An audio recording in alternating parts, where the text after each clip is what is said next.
أما بعد أعوذ بالله من الشيطان الرجيم بسم الله الرحمن الرحيم وما خلقت الجن والإنس إلا ليعبدون صدق الله العظيم اللهم صل على سيدنا محمد وعلى آل سيدنا محمد وبارك وسلم اللهم صل على سيدنا محمد وعلى آل سيدنا محمد وبارك وسلم اللهم صل على سيدنا محمد وعلى آل سيدنا محمد وبارك وسلم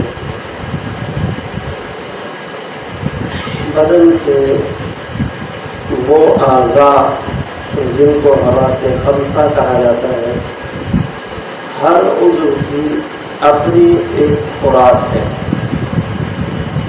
جس طرح آنکھوں کی خوراک اچھے مناظر کو دیکھنا، والدین کی زیارت کرنا، بیت اللہ کو دیکھنا، کانوں کی خوراک اللہ تعالیٰ کے کلام قرآن مجید کو سننا، اس طرح حواس خمسہ کی خوراک ہے۔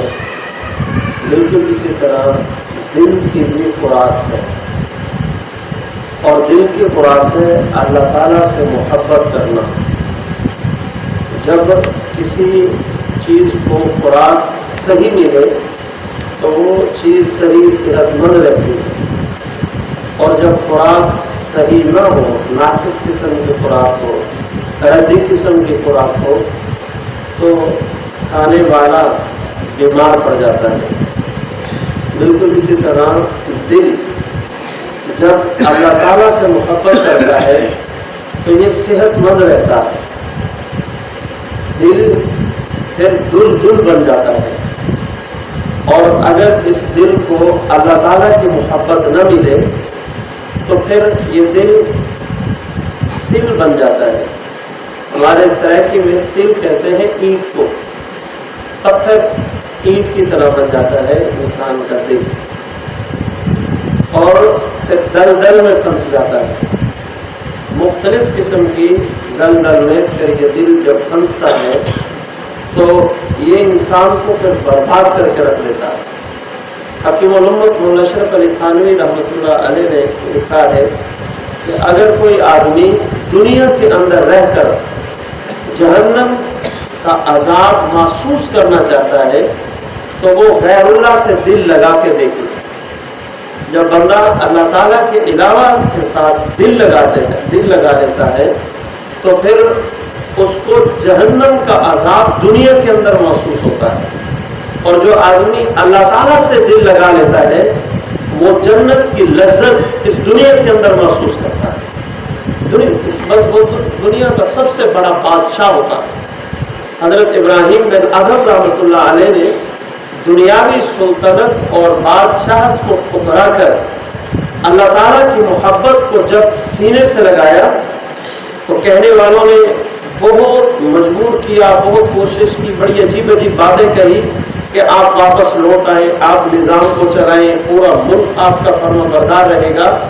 تو ایک جنگل کے کنارے بیٹھ کر انہوں نے، سمندر کے کنارے بیٹھ کر انہوں نے اپنی سوئی جو ہے وہ پانی کے اندر ڈال دی، سمندر میں ڈال دی، اور مچھلیوں کو خطاب کیا کہ میری سوئی واپس کرو۔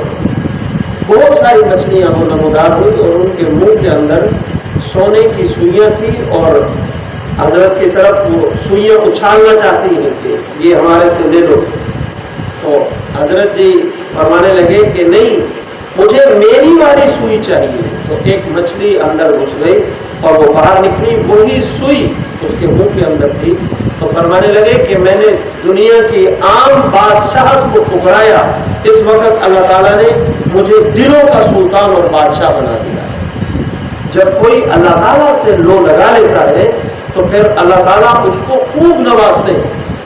حضرت ابراہیم بن ادھم رحمۃ اللہ علیہ کی یاد رکھنا، دنیا کی سلطنت اور بادشاہت یہ اصل نہیں ہے، اصل یہ ہے کہ دل کے اندر جو گند موجود تھا، دل کے اندر جو خرافات موجود تھی، ان کو بھی نکال باہر پھینکا۔ میرا دل میرے اللہ کے لیے ہے بس۔ اور علماء نے لکھا ہے کہ جو آدمی اب ہمارے پاس سلطنت بلخ اتنی بڑی سلطنت اور بادشاہ کہاں آئے کہ ہم حضرت ابراہیم بن آدم کی طرح اس کو ٹھکرا کر اللہ تعالیٰ کا قرب حاصل کریں؟ تو اہل علم نے لکھا ہے اگر کوئی آدمی اپنے دل سے دنیا کی محبت کو نکال کے اللہ کی محبت دل کے اندر پیدا کر لے، اس کو ایسا ہی ثواب ملے گا جو ابراہیم بن آدم کو ملا کہ انہوں نے دنیا کی بادشاہ کو ٹھکرایا۔ اثر ہے دل کہ دل کو جب اللہ تعالیٰ کے ساتھ جوڑ لیا تو پھر اللہ تعالیٰ اس بندے کو بہت نوازتے ہیں، اس کو بہت بڑا اپنا قرب نصیب فرما دیتے ہیں اس انسان کو۔ تو میں نے جو آیت مبارکہ تلاوت کی ہے آج کی نشست میں وہ ہے وما خلقت الجن والانس الا لیعبدون۔ اللہ تعالیٰ فرما رہے ہیں کہ ہم نے جنوں اور انسانوں کو اپنی عبادت کے لیے پیدا کیا۔ جنوں انسانوں کو، اچھا مفسرین تمامی مفسرین نے یہ جو آیت ہے وما خلقت الجن والانس الا لیعبدون آگے لکھا ہے اے لیعرفون، یعنی معرفت کے لیے، اللہ تعالیٰ کی پہچان کے لیے ہم نے انسان کو پیدا کیا کہ انسان اللہ کو پہچانے، اپنے رب تعالیٰ کی حقیقی معرفت حاصل کر اپنے رب کو پہچان لے، اس مقصد کے لیے ہم نے انسان کو پیدا کیا۔ تو ایک سوال پیدا ہوتا ہے جب معرفت کے لیے پیدا کیا تو اللہ ڈائریکٹ فرما دیتے ہیں نا وما خلقت الجن والانس الا لیعرفون، لیعبدون کیوں کہا؟ اے لیعرفون، مفسرین کو اے کا لفظ استعمال ہی نہ کرنا پڑتا، ڈائریکٹ یعرفون کا لفظ آ جاتا۔ تو اس کا جواب مفسرین نے یہ دیا کہ اللہ تعالیٰ کے علم میں تھا کہ بعض لوگ کہیں گے کہ نیکی عبادت الگ چیز ہے اور معرفت الگ چیز ہے، جس طرح آج ہمارے یہاں بھی نمونے پھرتے ہیں۔ کئی لوگوں کو کہا جائے کہ یہ بات تم شریعت کے خلاف کہہ رہے ہو، وہ کہتے ہیں آپ کو کیا پتا طریقت کا، وہ طریقت اور شریعت کو الگ الگ سمجھتے ہیں۔ یہ بہت بڑا دھوکہ ہے، بہت بڑا دھوکہ ہے۔ تو اللہ تعالیٰ نے یہ پہلے بتا دیا کہ وہ طریقت کا شہنشاہ اور بادشاہ نہیں ہے جس کو تم دیکھو کہ اس کا لباس آدھا ہے لہذا یہ پہنچی ہوئی سرکار ہے۔ ہمارے معاشرے میں، ہمارے ملک میں آج کل یہ فتنہ بہت عروج پر ہے، بہت عروج پر ہے۔ جس بندے کا ایک تعویذ کام کر جائے، کسی کی پریشانی اس کے تعویذ سے حل ہو جائے، بس وہ پھر اس کو معبود ہی بنا لیتے۔ تو اس واسطے اللہ تعالیٰ نے اس بات پر قدغن لگایا کہ عبادت جو ہے، معرفت جو ہے، وہ عبادت کے راستے سے گزر کے انسان کو حاصل ہوتی ہے۔ اللہ تعالیٰ کی پہچان انسان کو وہ عبادت کے راستے سے کئی پیروں ہم واقعات سنتے ہیں، ہمارے پاس لوگ آتے ہیں، ہمارے پیر صاحب ہیں بہت بڑی پہنچی ہوئی سرکار کے، کتنی پہنچی ہوئی سرکار ہے کہ وہ نماز جو ہے وہ بیت اللہ کے اندر جا کر پڑھتے ہیں، یہاں پر وہ نماز نہیں پڑھتے۔ اچھا تم دیکھتے ہو کہ وہ اڑ جاتے ہیں، غائب ہو جاتے ہیں؟ نہیں، وہ غائب نہیں ہوتے، بس وہ ہمارے سامنے نماز نہیں پڑھو، ان کا پٹھا نہیں پڑھتا وہ نماز۔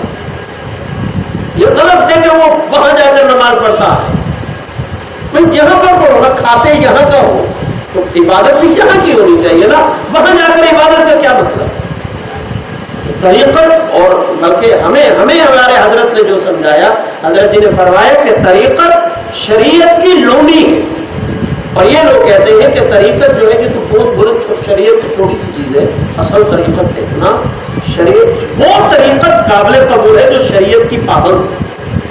جو طریقت انسان کو شریعت سے ہٹائے وہ طریقت نہیں، وہ شیطانیت ہے، وہ شیطانیت ہے، وہ شیطان کی طرف سے ایک ایسا لاوا ہے جو اس کو گمراہ کیے ہوئے ہے، اور یہ اپنی چاہت پر عمل کرتا ہے۔ جب مریدین اعتراض کرتے ہیں تو فوراً کہہ دیتا ہے آپ کو کیا پتہ طریقت کا، یہ جہالت کے علاوہ اور کچھ نہیں۔ طریقت وہی قابل قبول ہے جو شریعت کی لونڈی ہوگی، شریعت کے پیچھے چلے گی۔ یہ لوگ کہہ دیتے ہیں نہیں تو ہمیں پتہ نہیں لگتا طریقت، یہ غلط، کئی دفعہ غلط بات کہہ جائیں اور بندہ پکڑے کہ بھئی یہ تمہارا جملہ شریعت کے خلاف ہے، تو آگے سے جواب ہوتا ہے کہ نہیں یہ طریقت کا جملہ ہے، آپ نہیں سمجھتے کہ طریقت کتنی بلند چیز ہے، یہ غلط ہے۔ شریعت طریقت کی لونڈی ہے۔ وہ عبادت کا اللہ تعالیٰ نے حکم دیا کہ ہم نے تمہیں عبادت کے لیے پیدا کیا، اور منشا عبادت کیا ہے؟ اللہ تعالیٰ کی پہچان کو حاصل کرنا۔ بندہ اللہ کو پہچان لے، اور اللہ ایسا کمال ہے ہمارا پروردگار جو اللہ کو پہچان لے وہ محبت کیے بغیر رہ نہیں سکتا۔ جو اللہ کو پہچان لے وہ اللہ سے محبت کیے بغیر رہ نہیں سکتا، اور وہی محبت اللہ سے نہیں کرتا جس نے اللہ کو نہیں پہچانا۔ یہ حضرت سیدنا عثمان غنی رضی اللہ عنہ کے 5-6 جملے ہیں، ان میں بھی ایک جملہ ان کا یہ ہے، وہ فرمایا کرتے تھے یہ بھلا کیسے ہو سکتا ہے کہ ایک بندے کو پتا ہو کہ میں نے مرنا ہے، پھر وہ دنیا کے اندر ہنسی کھیل مذاق کرتا پھرے۔ ان میں یہ جملہ لکھا ہو، یہ بھی انہی کا جملہ ہے کہ بندہ اللہ کو پہچان لے اور پھر محبت نہ کرے اس سے، یہ نہیں ہو سکتا۔ جب اللہ کو پہچانیں گے تو ہمیں پتہ چلے گا ہمیں پیدا کرنے والا اللہ ہے، جس نے ہمیں پیدا کیا، جو بچپن سے لے کر آج تک ہمیں کھلا رہا ہے پلا رہا ہے، جس نے ہمیں محبت کرنے والے ماں باپ عطا فرمائے، جس نے ہمارے ارد گرد کے بازو ہمارے بھائیوں جیسا پیار ہمارے درمیان رکھا، تو یہ اس کا احسان ہے ہمارے اوپر۔ وہ بچپن سے اب تک ہمیں کھلا رہا ہے اور مرتے دم تک کھلاتا رہے گا، تو محسن سے پیار کیا جاتا ہے، جس کے احسانات ہو اس سے پیار کیا جاتا ہے۔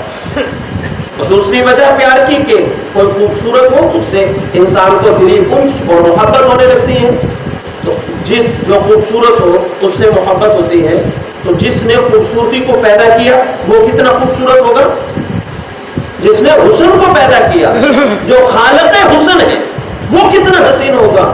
اگر حسین کی حسن کی وجہ سے محبت کی جائے تو پھر بھی سب سے زیادہ لائق محبت وہ اللہ تعالیٰ کی ذات ہے، جو اسی ذات سے محبت کی جائے۔ محسن بھی وہی ہے، احسان کرنے والا بھی، جو احسان کرے اسے محبت، تب بھی اللہ سے محبت کرنی چاہیے۔ اللہ جس زاویے سے بھی اللہ تعالیٰ کی ذات کو دیکھا جائے تو نتیجہ یہی نکلے گا کہ یہ وہ عظیم ہستی اور عظیم ذات ہے کہ اس سے محبت کی جائے، اس سے پیار کیا جائے۔ اور اللہ تعالیٰ کی محبت میں رکاوٹیں 4 رکاوٹیں ہیں جو ہمارے ماحول اور معاشرے میں پائی جاتی ہیں۔ ہمارے بعض بزرگوں نے اس کو یوں فرمایا کہ ہم نے الہ معبود کو کہتے ہیں، لیعبدون جو آیت تلاوت کی، الہ معبود جس کی مانی جائے۔ ابو طالب سے اللہ کے نبی صلی اللہ علیہ وسلم نے ایک بار وفات کے وقت یہاں تک فرمایا تھا کہ آپ میرے کام میں صرف 1 مرتبہ کلمہ پڑھ دیجیے، صرف 1 مرتبہ، تاکہ تمہارے اس ادارے میں داخلہ ہو جائے۔ جب داخلہ ہو جائے تو پھر یہ بھی ایک مستقل ہمارے اس دور کا ایک فتنہ ہے کہ آپ نے سنا ہوگا سوشل میڈیا پر کہ ایک قاری قیامت کے دن حافظ 10 آدمیوں کو جنت میں لے کر کے جائے گا، حضرت علی کا باپ ہے اور تم ان کے جنتی ہونے کے قائل نہیں ہو۔ آج کا حافظ اپنے خاندان کے 10 آدمیوں کو جنت میں لے کے جائے گا، حضرت علی کیوں اپنے باپ کو جنت میں نہیں لے جائے گا؟ تو اس کا جواب یہ ہے کہ جنت میں سفارش جو قیامت کے دن کی جائے گی وہ مسلمان کی جائے گی، وہ دار اسلام میں داخل ہے۔ پرچہ دینے کے لیے کمرہ امتحان میں داخلہ ضروری ہے۔ جس بندے کا کسی ادارے میں داخلہ ہی نہیں ہوا، جس نے آگے داخلے ہی نہیں بھیجے، یہاں پر تو ماشاءاللہ یہ مثال سب سے بہترین مثال ہے۔ جو داخل ہی نہیں ہے ادارے کے اندر، اس کو ساری کتابیں حفظ ہی کیوں نہ ہو، وہ امتحان کس طرح دے گا؟ پہلے داخلہ شرط ہے، کمرہ امتحان میں پہنچنے کے لیے داخلہ شرط ہے، داخلے بھیجے جائیں گے، پھر کمرہ امتحان میں جانے کی اجازت ملے گی۔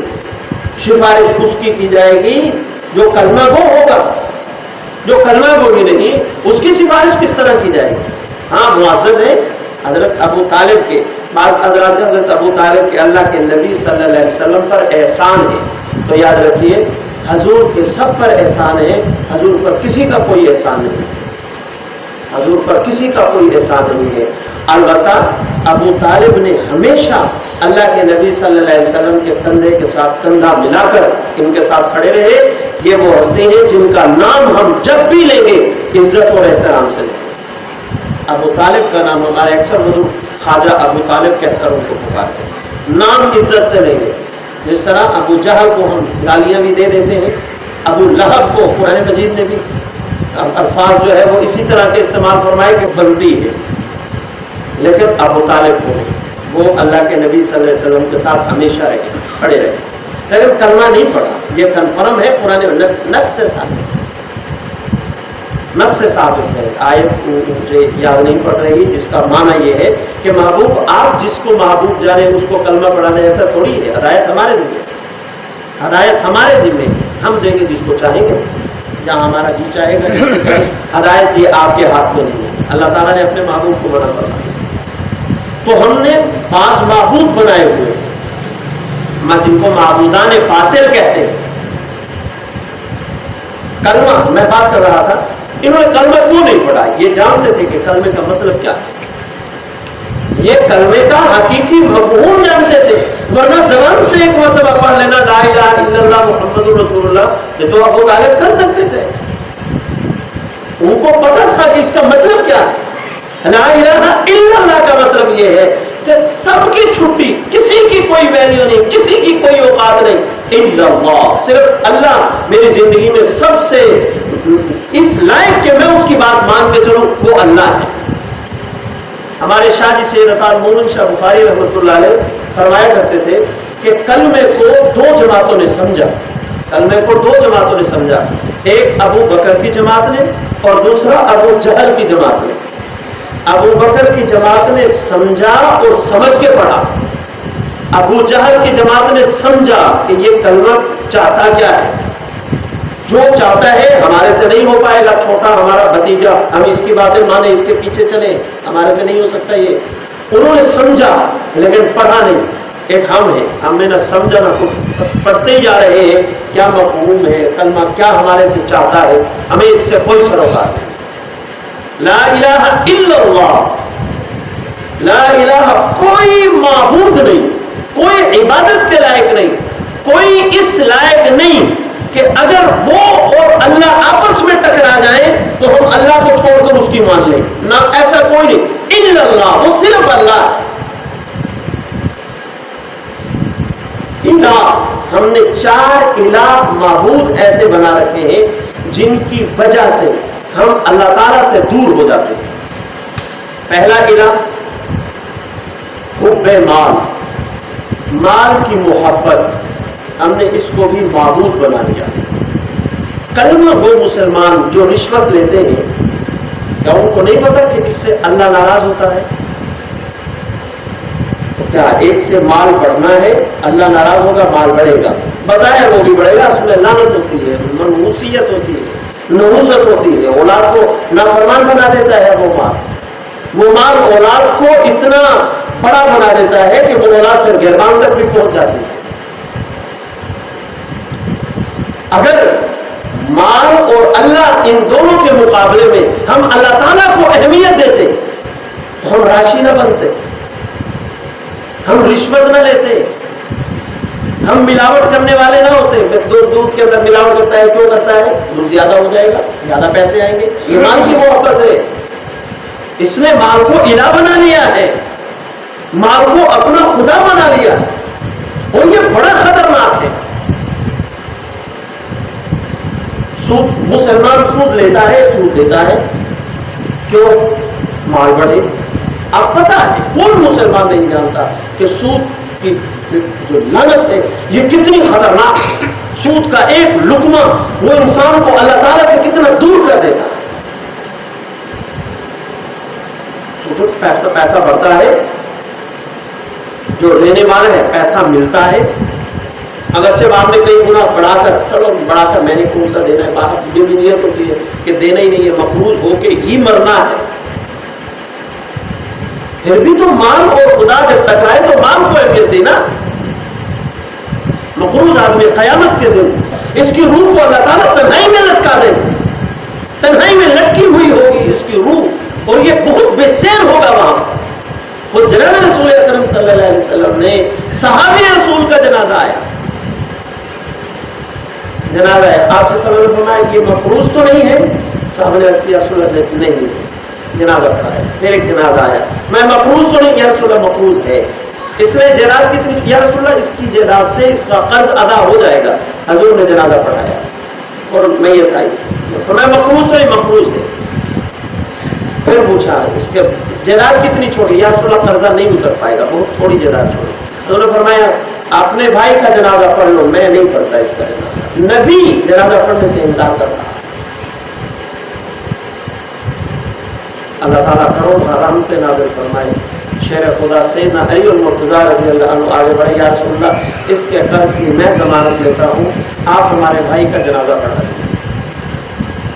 اصل میں یہ تو وہ لوگ تھے جن کو قرآن مجید کہہ رہا رضی اللہ عنہم ورضوا عنہ، ان سے اللہ راضی اور یہ اللہ سے راضی.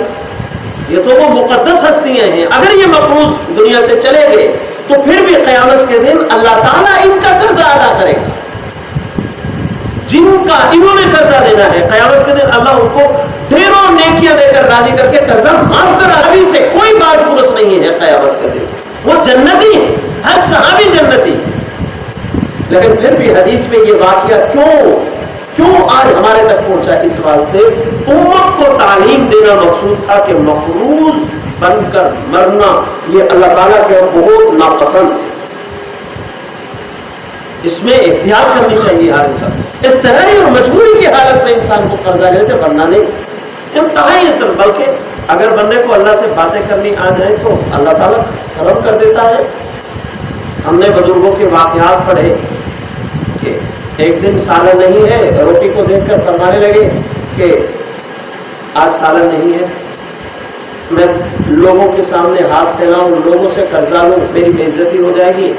اپنے پیٹ سے کہنے لگے میں تجھ سے قرضہ مانگتا ہوں، آج یہ روٹی سوکھی برداشت کر لے، آج یہ روٹی سوکھی برداشت کر لے، کل اللہ پیسہ دے گا تو تمہیں سالن بھی کھلا دوں گا. اب دیکھو کتنی زبردست، اللہ کو اس بندے پر کتنا ترس آیا ہوگا جو لوگوں کے سامنے ہاتھ پھیلانے کی بجائے اپنے سامنے، اپنے نفس کے سامنے ہاتھ پھیلا رہا ہے. آج برداشت کر لے، روٹی سوکھی کھا لے، کل کو سالن بھی دلا دوں گا. بعض اوقات اضطراری مجبوری کی ایسی حالت بن جاتی ہے کہ قرضہ لینے کی صورت بھی بن جاتی ہے. لیکن جب قرضہ لینے کی صورت ہو تو پھر دینے کی فکر بھی ہونی چاہیے. جو بندہ مقروض ہو، کیا آپ تھوڑا ٹھنڈے دل سے یہ بات سمجھے کہ مقروض کے بارے میں یہ ہے کہ قیامت کے دن اس کی روح اکیلی تنہا لٹکی ہوئی. سب سے پریشان کر دینے والا عذاب قیامت کے دن مقروض کو. حضور نے کہا میں اس کا گرا. یہ سب سننے کے باوجود جو بندہ مقروض ہو، کیا اس کے گھر کے اندر دن میں 3 مرتبہ چائے کا بننا ضروری ہے؟ جو بندہ مقروض ہو، کیا اس کے لیے شادیوں میں یہ فضولیات، اللے تللے، فضول کام کرنا یہ ضروری ہے؟ اب آپ کہیں گے مولوی صاحب آپ بھی پتہ نہیں کس دور کے بندے ہیں، ہمارے ہاں تو قرضے لے کر یہ اللے تللے کیے جاتے ہیں، قرضے لے کر یہ فضولیات کی جاتی ہیں. پیسے کوئی نہیں، بیگ کچھ دنوں واسطے دے تو وسیع چاہتے رکھ کے چلا ہے. تو پہلا کیا ہے؟ حب مال. یہ بات درمیان میں سے بات آ جاتی ہے. میں کئی مرتبہ آج کل ساتھیوں سے کہا کرتا ہوں کہ عنوان ذہن میں کیا ہوتا ہے، اور آپ ہی کی وقت پہلے ہم بزرگوں سے سنتے تھے کہ وہ کہتے تھے کہ ہمارا عنوان یہ ہے، لیکن وہ عنوان سے ادھر ادھر چلے جاتے تھے. بڑی کوشش کرتا ہوں ہاتھ میں پرچی ہو کہ اس سے ادھر ادھر بندہ نہ جائے، لیکن پھر بھی ادھر ادھر بات چلی جاتی ہے. اور میں یہی سمجھتا ہوں کہ یہ مجمع میں سے کسی بندے کی برکت سے ہی اللہ تعالیٰ ایسی باتیں زبان سے نکلوا دیتا ہے. تو پہلا معبود جو ہمیں اللہ تعالیٰ سے دور کیے ہوئے ہے وہ حب مال ہے. مال کی محبت نے ہمیں اللہ تعالیٰ سے دور کر دیا، کمانے کی لالچ نے ہمیں اللہ تعالیٰ سے دور کر دیا. آپ دیکھ لیں سخت سردیوں کے موسم میں رات کو اپنی فصل اور زمین کو پانی لگانا ایک بندے کے لیے آسان ہے، لیکن اسی کے لیے فجر اور عشاء کی نماز پڑھنا مشکل ہے. یہ کیا ہے؟ کہ مال کی محبت ہے. مال کی محبت اس کو رات کر سکون بھی برباد کرنے پر مجبور کر دیتی ہے. مال کی محبت اس کو ٹھنڈے پانی میں سردیوں کے موسم میں چلنے پہ بھی مجبور کر دیتی ہے. سخت گرمیوں کے موسم میں کپاس، پوری کپاس نے اس کے قد سے بھی اونچی کپاس، اس کے اندر یہ اسپرے کر رہا ہے، یہ اس کے لیے آسان ہے. لیکن گرمیوں کے موسم میں ظہر کے وقت گھر سے نکل کر مسجد میں پہنچنا یہ مشکل ہے. یہ ہے حب مال. اس نے مال کو اپنا معبود بنایا ہوا ہے. یہ میں نے 2-4 مثالیں بتا دی ہیں، باقی ہر آدمی دیکھ لے. اور دوسرا معبود کیا ہے؟ دوسرا معبود باطل ہے اللہ تعالیٰ کی نعمتوں میں اتنا منحمق ہو جانا، اتنا مصروف ہو جانا کہ اللہ سے ہی غافل ہو جائے گا. رمضان المبارک میں اس کا تجربہ ہوتا ہے. مغرب کے وقت اتنا کھایا کہ بس اب ہمت نہیں ہو رہی کہ مسجد میں جا سکے. جس کا کھایا اسی کو گرایا. ہم عبد الرزاق ہیں, عبد الرزق نہیں ہیں. ہم عبد الرزاق ہیں. رزاق رزق دینے والے کے بندے ہیں. عبد الرزق نے, ہم رزق کے بندے نہیں ہیں. محسن کسی پر احسان کرے اور اسی محسن کی نافرمانی کرے, کتنی گھٹیا بات ہے. منعم حقیقی اصل انعام کرنے والے کے انعام کو استعمال تو کر لیا, لیکن اس منعم حقیقی انعام کرنے والے کی بات نہیں مانی. یہ بہت گھٹیا حرکت ہے. جس ذات کا یہ تو دنیاوی اصول بھی ہے. جس نے کسی نے کچھ لین دین کرنا ہو نا, اس کے گھر جا کے بیٹھا ہو, کھانے پینے کی کوئی چیز آ جائے, اس کی کوشش ہوتی ہے کوئی چیز نہ کھاؤ. کیوں؟ ہمارے سرائکی میں کہتے ہیں منہ کھاوے اکشر مانگے. کچھ کھا لیا تو پھر اس سے دھڑلے سے بات نہیں کر سکوں گا. پہلے معاملہ طے کرتے اس کے بعد دیکھتے ہیں, قسمت ہوئی تو کھا لیں گے. اللہ کا خوب کھاتے ہیں, اس کی خوب نعمتیں استعمال کرتے ہیں, لیکن اسی ذات کی نافرمانی بھی کر رہے ہوتے ہیں. نعمتوں کے اندر اتنا مصروف ہے. میں نے پچھلی مرتبہ بھی یہ بات عرض کی تھی کہ فرعون کو اللہ تعالیٰ نے دنیا کی ہر نعمت دی ہوئی, ہر نعمت اسے میسر. 400 سال اس نے حکومت کی, اس نے کبھی بخار بھی نہیں ہوا, نزلہ زکام بھی نہیں, صحت مند ہٹا کٹا. اور اس سے بڑھ کر اس کی حکومت کی بھاگ دوڑ اتنی مضبوط تھی کہ وہ لوگوں کے بچوں کو قتل کرتا تھا, اور ایک بندے نے بھی اس سے بغاوت نہیں کی. ایک بندے نے بھی کھڑے ہو کے یوں نہیں کہا کہ تم ظالم ہو, تم نے ہمارے بچوں کو کیوں قتل کیا. ایک بندے نے بھی بغاوت, اتنی گرفت تھی اس کی اپنی حکومت پر. لوگ اس کے نعرے لگاتے تھے, بچے سوا کروا کے اس کے نعرے لگاتے تھے. امام غزالی رحمۃ اللہ علیہ فرماتے ہیں جتنی نعمتیں اللہ تعالیٰ نے فرعون کو دی تھی, اگر ہمیں وہ ساری نعمتیں مل جائیں شاید ہم بھی فرعون بن جائیں. ہماری فطرت ایسی ہے. انا ربکم الاعلی, وہ دعویٰ کرتا تھا کہ میں سب سے اعلیٰ رب ہوں, سب سے بڑا رب میں ہوں, اور میں آپ کو سب سے بڑا رب کہتا ہوں. نعمتوں پر شکر ادا, شکر بنتا ہے, اور نعمتوں کی ناشکری یہ اللہ تعالیٰ کو بالکل پسند نہیں. بلکہ ایک روایت میں تو آتا ہے کہ میں نے جنت بنائی ہی صبر شکر والوں کے لیے, کہ نعمتیں کھاؤ شکر ادا کرو. نعمتیں کھانا بنا نہیں ہے, نعمتیں کھا کر. وہ پچھلے دفعہ ربیع الاول کے موقع پر ہمارے چونکہ بیانات مسلک کی اختلاف پر بالکل نہیں ہوتے, مجھے اس دفعہ ربیع الاول کے موقع پہ ایک بریلویوں نے بھی اپنے پروگرام میں انوالو کیا. ان کے جو میلاد کے پروگرام تھے, تو میں وہاں پر گیا, میں نے وہاں باتیں کی. اصلاح کی باتیں کرنی ہے, ہم نے تو سمجھانا ہے جس زاویے سے ہی بندے کو بات سمجھ آ جائے. اور محض کتابی باتیں جو کتابوں میں پڑھا, جس کسی کتاب کے اندر, اصلاحی کتاب کے اندر پڑھا, بیان کرنا, اب اس سے طبیعت بیزار ہو رہی ہے. عوام کو جن چیزوں کی ضرورت ہے وہ کھل کر اپنے لفظوں میں بیان ہو, اور جو اپنے لفظوں میں بیان ہوتا ہے وہ بیان کم, درد دل زیادہ ہوتا ہے. ہماری کوشش یہی ہوتی ہے ہم اپنا درد دل رکھیں. تو اللہ تعالیٰ کی نعمتیں کھا کر حق بنتا ہے کہ اس کو شکر ادا کیا جائے.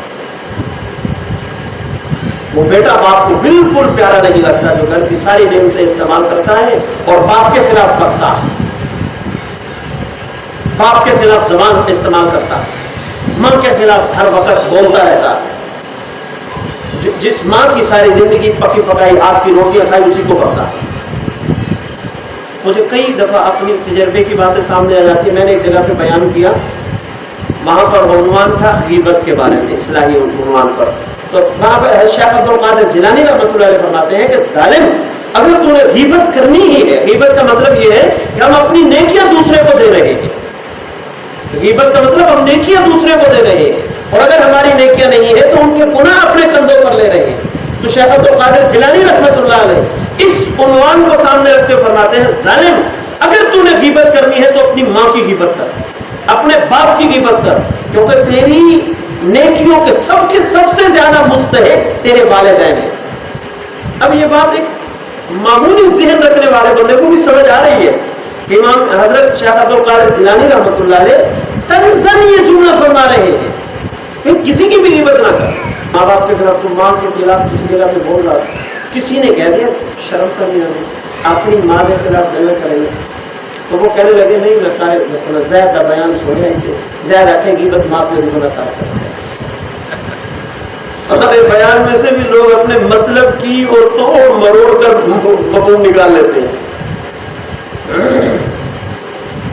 اور ہمیں اللہ تعالیٰ کی نعمتیں جب ہم استعمال کرتے ہیں نا تو پھر حد حرامی سے بچنے کا تقاضا یہ ہے کہ جو غذا کھائی اور ہمارے اندر طاقت آئی اسی طاقت کو اللہ کی نافرمانی میں استعمال کرنا یہ غیرت کے خلاف, یہ غیرت کے خلاف.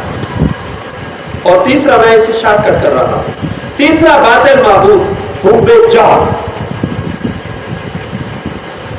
شہرت چاہنا. سارا کھانے وال اگر میری تعریف کرنے لگ جائے, اللہ تعالیٰ کے ہاں رتی برابر بھی لوگوں کی تعریف سے میرا مقام نہیں بڑھنے والا. میرا مرتبہ اور مقام اللہ تعالیٰ کے ہاں بنے گا تقوی کی بنیاد پر. اللہ تعالیٰ اعلان فرما رہے ہیں قرآن مجید میں کہ تمہاری اکرام, تمہاری عزت, تمہاری شہرت, تمہاری نیک نامی, تمہارا بلند مرتبہ اور مقام یہ تقوی کی, مجھے تمہارا تقوی چاہیے. تقوی کیا ہے؟ اللہ تعالیٰ سے ڈرتے ہوئے گناہوں کو چھوڑ دینا. گناہ کیا ہے؟ اللہ اور رسول کی نافرمانی گناہ ہے. اللہ رسول کی فرما برداری یہ نیکی. آسان معنی کر رہا, اللہ کے حکم کو ماننا نبی کے طریق پر یہ نیکی. اللہ کے حکم کو مان رہا ہے نبی کے طریق پر نہیں, نماز پڑھ رہا ہے زوال کے وقت میں, تو یہ فرما برداری یہ نیکی نہیں ہے, یہ گناہ ہے. یہ سورج کو سجدہ کر رہا ہے, اللہ کو سجدہ نہیں کر رہا. حب جاہ, میری عزت ہو, میری شہرت ہو, لوگ مجھے کھڑا ہو کر سلام کریں, مجھے لوگ مولانا کہیں, مجھے لوگ پیر صاحب کہیں, مجھے لوگ حضرت جی کہیں. دل کے اندر اس تمنا کا پیدا ہونا یہ بہت خطرناک ہے.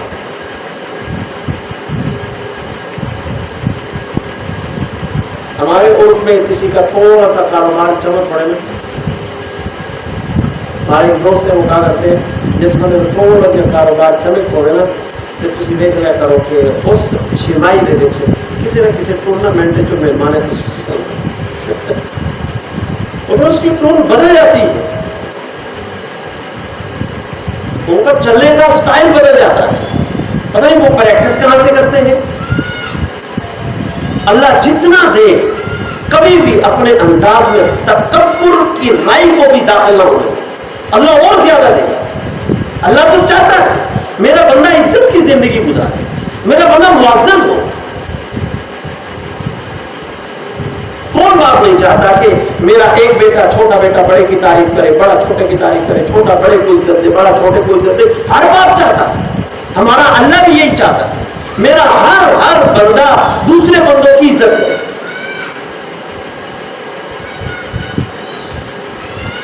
ہم نے سنا ہے اپنے بڑوں سے کہ جب دو بیٹے آپس میں لڑ پڑتے ہیں تو ماں باپ کو بڑی تکلیف ہوتی ہے. کیوں تکلیف ہوتی ہے؟ کیونکہ ماں باپ دونوں سے محبت کرتے ہیں. جب ماں باپ دونوں سے محبت کرتے ہیں تو اولاد کے لڑنے سے ماں باپ کو تکلیف ہوتی ہے.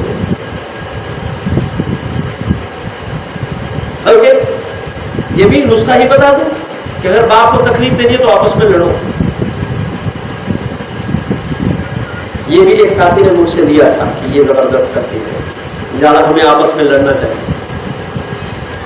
سیدھی بات, ہمارا معاشرہ لے نہ لے الٹی بات لے لیتا ہے. تو اللہ ماں باپ محبت کرتے ہیں, تبھی دو بیٹوں کو آپس میں لڑتا ہوا دیکھ کر انہیں تکلیف ہوتی ہے, انہیں ہارٹ اٹیک آتے ہیں, مر جاتے ہیں ماں باپ. بیٹوں کو بیٹے کے ہاتھ سے دوسرے بیٹے کے سر سے خون نکلا ہوا دیکھ کر مر جاتے ہیں ماں باپ. وہ زندہ لاش ہوتے ہیں. تو جو 70 موت سے زیادہ پیار کرتا ہے وہ اللہ جب ہمیں آپس میں لڑتا ہوا دیکھے گا, اس اللہ تعالیٰ کا اس انسان کے بارے میں قیامت کے دن کتنا سخت فیصلہ ہوگا. ہمارے حضرت جی شادی کے موقع پر اکثر ایک واقعہ سناتے ہیں. ایک صاحب کی بیوی نے کوئی ایسا کام کیا جو اسے بڑی تکلیف دینے والا کام تھا. شوہر کی نافرمانی تھی اور شوہر کو اس پر بڑا جلال آیا, غصہ آیا. اگر وہ غصے میں کچھ کہہ دیتا تو اس کا حق بنتا تھا, لیکن دل میں بات آئی کہ یہ اللہ کی بندی ہے, چلو اللہ کی بندی سمجھ کے میں نے اسے معاف کیا. جب اس کا انتقال ہوا تو کسی خواب دیکھنے والے نے خواب دیکھا اور اس سے پوچھا بھائی تمہارے ساتھ کیا معاملہ ہوا.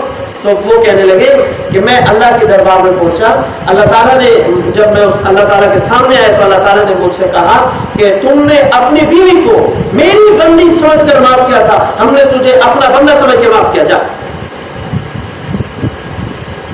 اللہ تعالیٰ اچھا ہمارے ہم یہ کہتے ہیں میں انسان ہوں, اللہ مجھ سے 70 موت سے زیادہ پیار کرتا ہے. جس سے میری لڑائی ہو میں وہ بھی اللہ کا بندہ ہے, وہ بھی اللہ کی تخلیق ہے, اس کے اندر ہزاروں عیب ہمیں نظر آئیں گے, اپنے اندر نہیں. غالباً حافظ ابن قیم رحمۃ اللہ علیہ فرمایا کرتے تھے اپنے بارے میں یقین ہے, پتا ہے میرے اندر فلاں فلاں فلاں عیب ہے, پھر بھی میں اپنے سے محبت کرتا ہوں. دوسروں کے بارے میں شک بھی اگر پیدا ہو جائے نا کہ یہ فلاں گناہ میں مبتلا ہے, بس اسے نفرت شروع کر دیتے ہیں. اپنے بارے میں یقین ہوتا ہے پھر بھی اپنے سے محبت, دوسرے کے بارے میں شک بھی پیدا ہو جائے تو اسے نفرت کرنا شروع کرے. ہر بندہ اللہ کا ہے, ہر بندے کو عزت دو. اللہ تو ہماری عزت بڑھانا چاہتا ہے, اللہ ہماری عزت پر, بلکہ اللہ تعالیٰ نے اصول کیسا بیان کیا, وَلِلَّهِ الْعِزَّةُ وَلِرَسُولِهِ وَلِلْمُؤْمِنِينَ. عزت اللہ کی ہے, عزت رسول کی ہے اور عزت مومنین کی ہے. اللہ اپنی عزت کے ساتھ مسلمانوں کی عزت بیان کر رہا ہے. جو ہمیں معزز بنانا چاہتا ہے ہم اسی کی چادر کو اگر کھینچنا شروع کر دیں, یہ بہت گھٹیا بات ہے.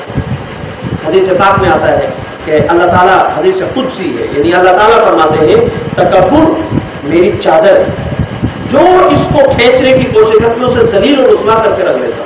اور ایک حدیث میں آتا ہے جس بندے کے دل کے اندر رائی کے ذرے کے برابر تکبر ہو وہ جنت میں داخلہ تو دور کی بات جنت کی خوشبو میں نہیں سن سکتے. اللہ خود ہمیں معزز بنانا چاہتے ہیں, ہمیں تکبر کرنے کی کیا ضرورت ہے. وہ بے جان یہ ایک ایسا مرض ہے جس کو آج کے معاشرے میں ہم نے اپنا معبود بنا لیا. چوتھا اور آخری بڑا الہ باطل جو ہے, الہ باطل, وہ ہے حسن پرستی. جہاں تک مجھے یاد پڑتا ہے شاید پچھلی نشست میں اس پر تفصیلی بات ہوگی. حسن پرستی نے ہمارے معاشرے کو تباہ کر کے رکھ دیا. وہ بہت بڑا مرض ہے جو بڑی تیزی کے ساتھ ہماری نئی نسل, نوجوان نسل کے اندر سرایت کرتا چلا جا رہا ہے. سوشل میڈیا سے جتنے احباب حضرات منسلک ہیں اور جڑے ہوئے ہیں بہت کم ایسے ہیں جو اس مرض کے اندر مبتلا نہ ہو.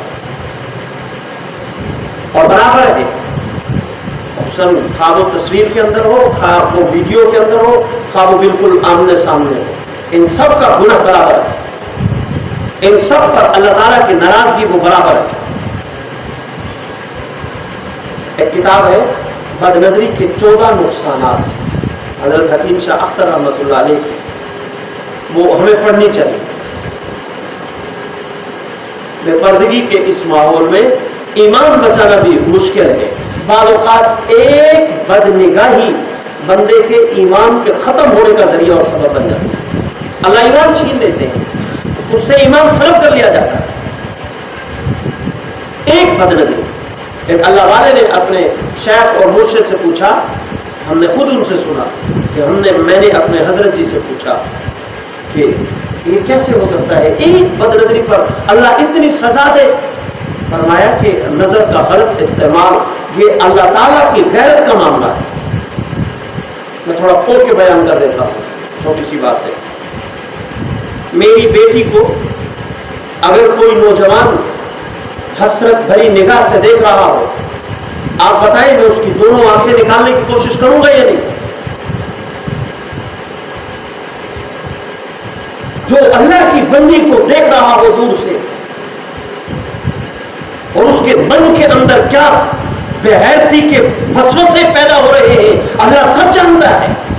یعلم خائنۃ الاعین، اللہ تعالیٰ تمہاری آنکھوں کی خیانت کو جانتا ہے۔ وما تخفی الصدور، وہ تمہارے سینے کے اندر کیا ریل چل رہی ہے وہ سب جانتا ہے۔